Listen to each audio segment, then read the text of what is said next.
বাংলাদেশের রাজনীতিতে আবারও আলোচনার কেন্দ্রবিন্দুতে সাবেক প্রধানমন্ত্রী ও আওয়ামী লীগ সভাপতি শেখ হাসিনা।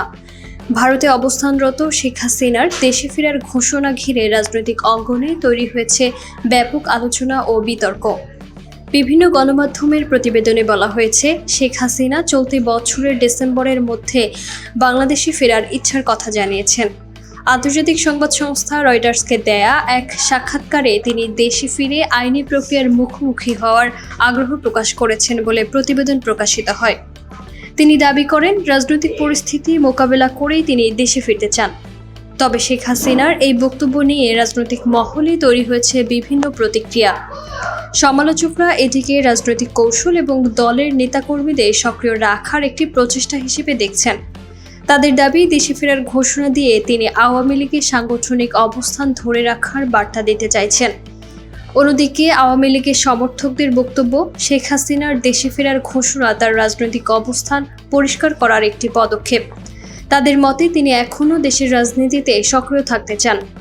এ বিতর্কের অন্যতম বড় বিষয় হল শেখ হাসিনার বিরুদ্ধে চলমান আইনি কার্যক্রম। বিভিন্ন প্রতিবেদনে বলা হয়েছে, তার বিরুদ্ধে আন্তর্জাতিক অপরাধ ট্রাইব্যুনাল সহ বিভিন্ন আদালতে মামলা রয়েছে।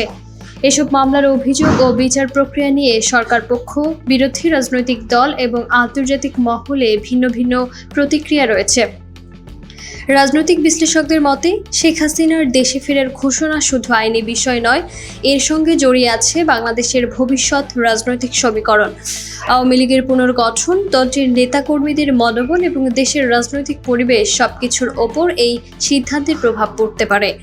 সরকার ও বিরোধী রাজনৈতিক দলগুলোর কয়েকজন নেতা শেখ হাসিনাকে দেশে ফিরে আইনি প্রক্রিয়ার মুখোমুখি হওয়ার আহ্বান জানিয়েছেন। তাদের বক্তব্য, যদি তিনি সত্যিই দেশে ফিরতে চান তাহলে দ্রুত দেশে এসে আদালতের সিদ্ধান্তের মুখোমুখি হওয়া উচিত। অন্যদিকে শেখ হাসিনার পক্ষ থেকে বলা হচ্ছে, তিনি রাজনৈতিকভাবে সক্রিয় আছেন এবং দেশের মানুষের কাছে নিজের অবস্থান তুলে ধরতে দেশে ফেরার কথা জানিয়েছেন। সব মিলিয়ে শেখ হাসিনার দেশে ফেরার ঘোষণা বাংলাদেশের রাজনীতিতে নতুন আলোচনার জন্ম দিয়েছে।